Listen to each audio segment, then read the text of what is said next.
The return of suspended Governor Fubara, following the conclusion of the emergency rule, serves as a potent reminder of the intricate political dynamics and power struggles pervasive in Rivers State. This reinstatement is being scrutinized by political figures who are acutely aware of the implications for governance and the stability of the region. Moreover, the controversial execution of local elections by unelected officials raises significant questions regarding the legitimacy of electoral processes across Nigeria. Such actions not only undermine democratic values but are exacerbated by the judiciary's inconsistent rulings, which further complicate the political landscape. In light of these developments, there persists a growing concern for the future of democracy in Nigeria, particularly regarding the judiciary's role and the potential for political manipulation by those in power. The public remains vigilant, highlighting an increasing demand for transparency and accountability in governance. In a tragic turn of events, Ruth Otebo suffered severe injuries from a trucking accident, ultimately leading to her untimely death despite the medical care efforts from the Dangote Group. This incident has captured widespread public attention, spotlighting critical issues of road safety. In response, the Dangote Group has expressed profound condolences and has taken responsibility for supporting Ruth's family, a move that underscores the essential nature of corporate accountability in such tragic incidents. Their commitment to assisting the family is a noteworthy step towards fostering trust in corporate governance. This discussion extends to emphasize the urgent need for better road safety regulations and increased accountability from both private sector players and government entities. A concerted effort to improve road conditions is essential to prevent similar tragedies and enhance public safety. Furthermore, the challenges posed by Nigeria's deteriorating infrastructure are significantly impacting the economy, with critical roadways being obstructed and goods and services adversely affected. This situation highlights the pressing need for governmental intervention and a strategic overhaul of infrastructural management. In a compelling instance of citizen engagement, a content creator successfully drew attention to a crumbling bridge, prompting a swift response from the Minister of Works. This case underscores the potential of citizen journalism to promote accountability and encourage governmental responsiveness to infrastructure concerns. Nevertheless, despite this positive governmental response, lingering questions arise regarding the necessity of citizen intervention to highlight such infrastructure issues. This scenario raises concerns about the extent of governmental oversight and proactivity in addressing critical needs. The neglect of healthcare funding and oversight in Nigeria has precipitated widespread suffering among the populace, with many individuals succumbing to conditions that could have been prevented had they received timely medical care. Such a situation is both alarming and unacceptable. Additionally, the emotional toll of these preventable deaths weighs heavily on families and communities, magnifying the need for greater accountability among healthcare professionals and a better management of available resources.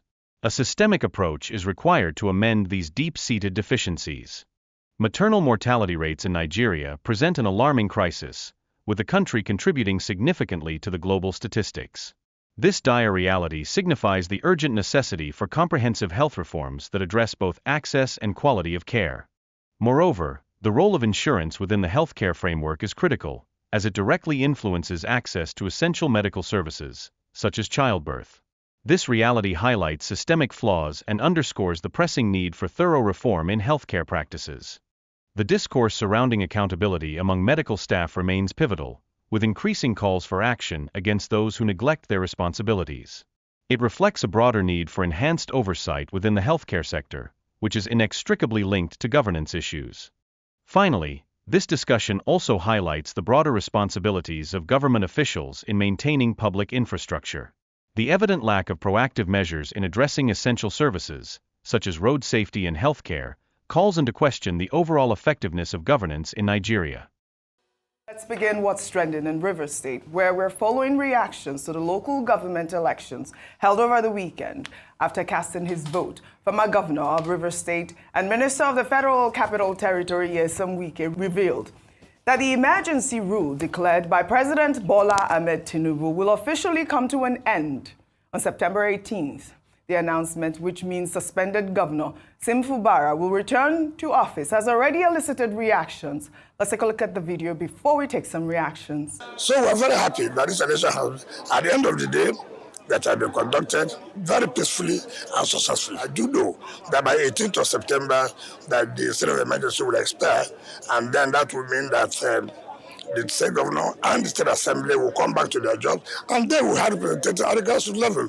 Remember, the Supreme Court have nullified the other election. And so if this election was not conducted, it will mean that there will be no representative at the grassroots level, which would not be, acceptable by the people of River State. So, having done this, then the coast is clear for the state of emergency to be lifted, meaning that the local government has representatives, the state government has its own elected representatives. So, we are good to go. All right, River State has been on the phone burner. They're calling him Lord Wike. Rufai, I'll take the street before I come to you. This person wrote on X, River State emergency rule expires September 18. Wike says, is Wike now the president of Nigeria? Why is he the one asserting when state of emergency will expire in River State? In Nigeria, impunity thrives, and the rule of law is turned upside down. A glaring example is the judiciary's contradictory stance on local council elections. When an elected governor conducts a local election, the courts swiftly declare it illegal, undermining democratic processes. Yet, when a hand-picked unelected sole administrator orchestrates the same election, the courts turn a blind eye, endorsing this blatant violation of democratic principles. How can a sole administrator, devoid of any electoral mandate, be allowed to conduct elections in a supposed democracy? This absurdity exposes the rot in Nigeria's democratic framework, where selective justice and political manipulation reign supreme. President Tinubu, often hailed as a Democrat, presides over this sham. Well, Jaja wrote, this is setting a terrible precedent, and it's worth the condemnation of any sane person. Wike has succeeded with this now. Yahaya Bello is doing his own in Kogi. More current governors are studying the pattern and would want to try out the same too. What hope, then, does the Republic have left? The question is there. Rufy on fire. Very big points raised, Orji. In fact, as from today, in honor of Wike's success, he beat up all his opponents. I would like to call him Igwe. See, Orji, you see, when politicians do these things to favor them, they forget that they will not be in the limelight forever. I keep talking about Vincent Ogbulafo. He said PDP will lead for the next 60 years. Today, PDP is no longer in the limelight. The court ruled in his favor for the same thing he's doing now. Last year, the Supreme Court.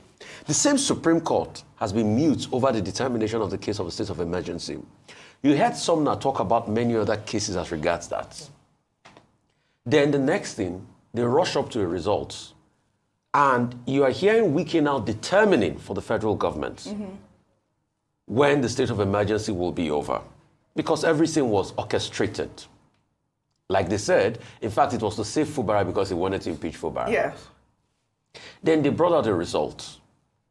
Result where Wike as a candidate or the candidate of the PDP in Obiakpo got 328,000 votes. In fact, that candidate is even more popular than Wike himself. Because before we started using beavers and scrutiny in the election, in 2019 election, I think Wike got 281,000 in Obiakpo. So this local government candidate, he has beaten Wike in Obiakpo. He's beating everybody possible. He's even beating President Tinubu's record collectively in the states. And you think the people are not watching. For the Nigerian people out there watching, when we will talk about the story of our democracy, we will ask questions from the judiciary, and the role they played would also matter. All right. Like Fela said many years ago, is this democracy or demonstration of grace? For the Nigerian people out there that spilled blood, people like Ambassador Musbau that lost his sight after June 12 happened in 1993. All right. Cry no more, because at some point we will get it, but not today. Democracy suffers. All right, then.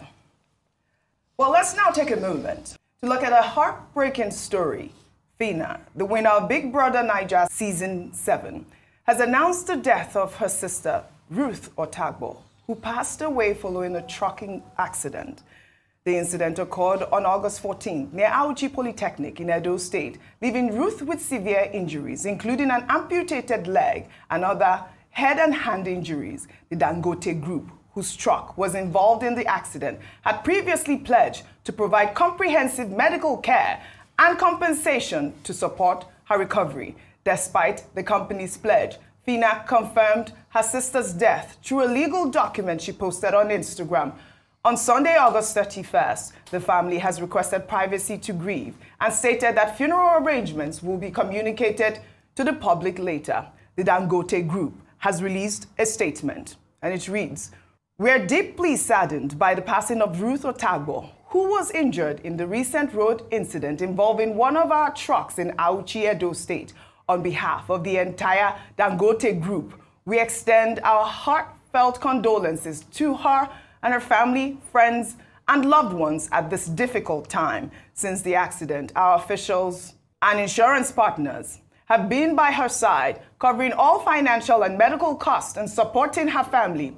Arrangements had been made for her to be flown to India for advanced treatment, pending medical clearance from her doctors. Sadly, despite these efforts and Ruth's brave fight to live, we lost her today. At Dangote Group, safety, accountability, and compassion remain the core of our operations. We remain committed to strengthening our safety systems and supporting those affected in moments of tragedy. May God grant her mercy and eternal rest." This was signed by the management of Dangote Group yesterday. I received this statement. But this is such a heartbreaking story, Ayo. This story has been trending for weeks now, and the conversation is out there. But it's good to see that the Dangote Group has taken responsibility. They have been by her side. And Phyna, I believe, said her sister has 2 children. I believe that the Dangote Group also have, committed that they will take care of the family and hopefully the children as well. Ayo. Okay, so I'm really sad that this story ended this way. Yes. When Dangote Group took responsibility for her health care, following the campaign done by her sister, Phyna, original name Josephina Otagbo, the Dangote Group had come out to respond, saying that they were going to do everything within their power to ensure that they looked after her sister. Now, unfortunately, following that, even though they'd also come out to say that they're willing to take her to India to get her legs, at least to give her the best health care, she succumbed to the cold hands of death. And we mourn with their family. They're currently mourning, and they say that they want some privacy, at least to honor the dead. I think this throws more light around responsibility and the state of the people who are behind vehicles in our country. We have to look at what caused it in the first place. Young girl in Auchi, truck driver. There are concerns around whether or not his ability to, or whether he was supposed to be driving. Mm-hmm. A lot of these big organizations outsource these contracts to certain contractors who would present all the papers rightly. But because we live in such a corrupt society, some of these things are not accurate. Now, I do think that, and I'm glad that Dangote Group has said that they're going to take measures to look after her children. I think that's the least they can do in this instance. They have been quite responsive, and I think that's a good point. But beyond being responsive, what we want to see is a prevention of similar incidents like this taking place on our road.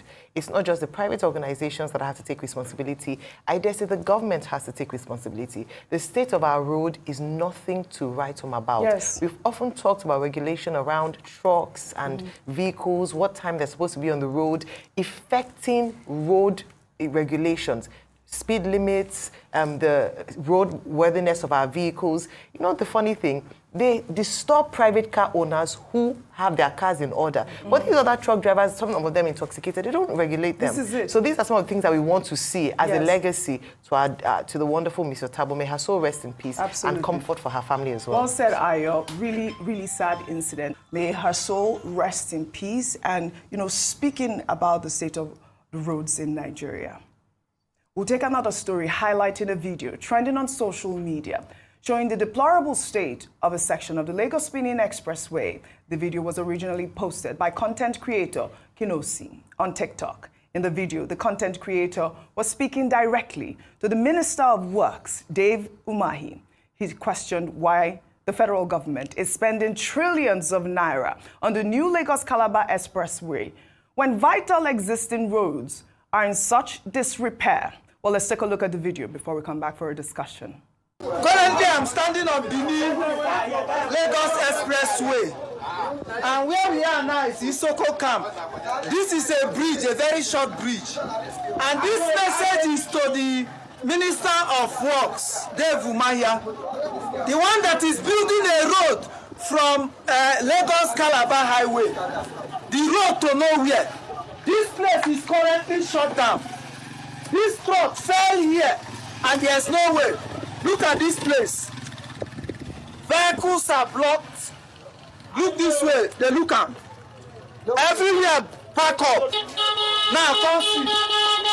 Come this side, come this side. You dey see river? You dey see a river? Bridge, bridge. Come see this one. Come see the other side where the mountain. You dey see am? Dey show abi? This na expressway where we get minister.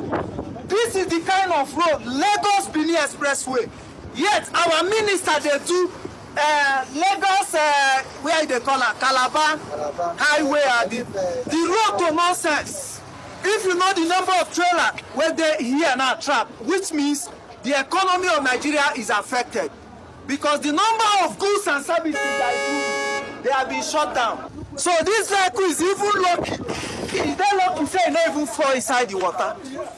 And we have a Minister of Works wasting money saying Calabar Expressway. All right, Adefemi, this content creator has challenged the government's infrastructure priorities, echoing the frustrations of many Nigerians who face difficult travel conditions daily. Adefemi, I sent this video to the Ministry of Works, the minister himself, and he did, respond. He said that he appreciates the video and action has been taken. And I'll read as part of his statement. He said, I have sent my engineers to the location of the damaged bridge, which is at Edo State, but at the border of Edo and Ondo State of the Shagamu-Benin carriageway. The bridge has 2 carriageway, but the damaged deck is on the Benin-bound carriageway of the bridge within 1 span of the 5 spans of the bridge. The bridge was built in 1981. In 2024, similar incident occurred in one of the spans, and we immediately rehabilitated it. But 2 more locations have been opened up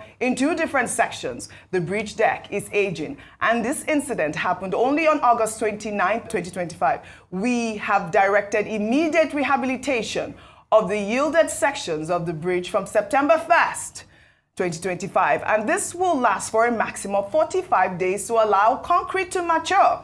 I will visit the site in September to direct for permanent solutions, which is to remove the entire deck slab of the 2 sets of the bridge in Ondo and Edo and rebuild the deck slab through innovative engineering technology. I thank the content creator for alerting us. OG, please tell him that Mr. President is highly sensitive to the situation of our roads and bridges. He is intervening in over 30 bridges rehabilitation nationwide in 2025 alone, and this one will happen urgently. I apologize to all our brothers and sisters for inconveniences they have suffered or will suffer during the rehabilitation period. Meanwhile, we shall work with road safety personnel to maintain traffic on 1 carriageway of the bridge to reduce traffic jam over there. Please tell the content creator that the head of this minister is very active and working well. Remind him that Lagos-Calabar Coastal Road and other legacy projects Mr. President is constructing are more than road construction, but investment of estimable benefits to Nigeria. He is free to keep his opinion and watch the transformation of our divine president, even as great gains have happened, and he cannot deny it. However, extend my love to him. Nigeria under President Tinubu is on the rise again, and we thank God for our country under our dear president. Good response, and it was quite timely. I am glad that I was able to send that video over the weekend. And guess what? Immediate action already taken. Well, first and foremost, thank you. In all seriousness, thank you, OG, because I think that as journalists, we bear responsibility to not only tell the public what is happening, but facilitate ways in which we can see progress. So thank you for sending this video to the Minister of Works. First and foremost, I do think that on its face, this is positive. The fact that a citizen has been able to video something that he is uncomfortable with, ask the question of his minister, and have a timely response. Not only be acknowledged and responded to, give a time frame for the action to take place. That's wonderful. But this is a 44-year-old bridge, and were it not for this content creator posting this video, I'll be saying that the Minister of Works would be unaware of how dilapidated that bridge was. Because I think that goes to his questioning, the questioning of the content creator. Why did it take him saying so? Why don't you already know that? And yes, people can appreciate you bringing out the different, the graphics, letting us understand the stretch of road, what part of the road it affects, but it still doesn't really address the issue, which is how did it get this bad? How did it get this and why did it take him saying something before you knew that there was work to do? This is the issue, because you have to be a minister in more than just title, in more than just power, in more than just salary, or whatever the case may be. You have to be a minister in action before the citizen has to call on them. So on its face, we welcome what the Minister of Works had to do, but I do think that this is something that he should actually personally be unhappy with. I really appreciate your point, and which is quite valid. And at the end of the day, it's good that we see government officials reacting and responding to citizen questions and not condemning them. And hopefully we need more videos like this, and that's the power of social media. Shall we head over to Akwa Ibom State now, where the government has opened an investigation into the 2 deaths of a mother and her newborn child after a C-section at the General Hospital in Ikotekpene. It comes after an incredibly emotional video shows the woman's sister, Ndifreke Amos, telling the story of what happened. Well, according to Amos, she brought her sister to the hospital for an emergency C-section, but was told that no doctor was available for over 3 hours. As a result, neither the baby nor the mother received any medical attention within that time frame. Let's take a look at the video before we come back for a discussion. Doctor was not on duty. Doctor was not on duty. This is an act of negligence. Doctor was not on duty. My sister was bleeding. She was due for CS. There was no doctor to operate her. She is dead. Governor, why not? We open get theater. I didn't get here was additional 3 hours. The operator after the CS now the baby died. 2 minutes later, when the baby died, by the doctor, at that 10 minutes, they now look for another pint of blood. They did not see it in the whole of this hospital. The doctors neglected my sister, and she died. Doctors of General Hospital, no doctor was on sick. No operate her as at when due. She wasted additional 3 hours. Every evidences are on my phone because I was recording every scene. Pastor Umahi, no come and help us. Even Umahi, Jesus, my sister is dead. I am not my sister. I feel like running my road. Oh, I horrified. Adefemi, my heart broke when I saw this video, and I'll take some reactions. This is from Africa Must Be Better. Wrote on X, our hospitals are not being cared for anymore. No proper supervision, no adequate funding. While ordinary citizens die in pain, our leaders travel abroad for common medical tests. How many mothers and children must we bury before they realize that neglecting our health system is mass murder in slow motion? Well, Mercy wrote, my heart breaks for the mother and her newborn. No one should lose their life waiting for care that should be guaranteed. This is a tragedy that exposes the failures in our healthcare system. Rest in peace, both souls. In a statement, the Akwa Ibom State government said, in part, His Excellency Umo Eno deeply sympathizes with the bereaved family and has directed the Honorable Commissioner for Health to immediately set up a high-powered commission of inquiry comprising medical and legal experts to establish the circumstances surrounding this tragic incident and recommend measures to prevent future occurrences. In a similar vein, a woman lost her twins after she was unable to raise 28,000 naira. The woman's journey began after she was spotted by a good Samaritan, Joy Ondeku, walking the streets of Abuja looking for the money. Ondeku offered to help paying the 28,000 naira and even bought items for the twins. Unfortunately, Ondeku's kind gesture came too late. The woman's babies had already died in her womb and showed signs of decay upon delivery. God was the first, please. I'm so sorry. I can't think that I will see you out my spirit. I'm so sorry. No, it's okay. It's okay. It's okay, please. Oh my God, please. Is it since I'm feeling as a limit, I don't have the money to confirm that they have already died inside me for some days. They are beginning to begin to do this. Jesus. My husband is he's a good man and he's a responsible man. It's just that when you don't have opportunity of something in life, to look as if you are not a responsible person. So sad, Ayo. 28,000 naira. Yeah. No, I totally understand. It's very emotional and it's very sad, and I hope that the emotions will provoke action. But unfortunately, we've seen this many times, and we often say that the sanctity of human life in Nigeria, we don't respect that anymore. I think we've seen so many deaths and so many irresponsibilities that it's now become normal. We become desensitized to this. So we see this, and the best we can say is Umahi in Yoruba parlance, which is so sad, and then we move on to the next. Back to back, we've had 3 terrible stories and 3 terrible deaths of young people that are preventable. I think that's the key word, that they are preventable. And like an ex-user said, until we begin to treat these cases as murder, as they ought to be, we won't see any changes. For instance, in the healthcare service, the doctors who were derelict in their functions, who were not available, or whoever the manager was, ought to face court actions for negligence of duty that led to death in the cases that we identified, especially in the case in Akwa Ibom, where they said that there was no doctor on call. They called many times. That was a preventable death, and sometimes for family members who lose loved ones in these circumstances, it is more painful. It is more sad. Now, looking at the Nigerian picture as a whole, it is sad that the UN says Nigeria accounts for over a quarter of the world's maternal mortality deaths in a year.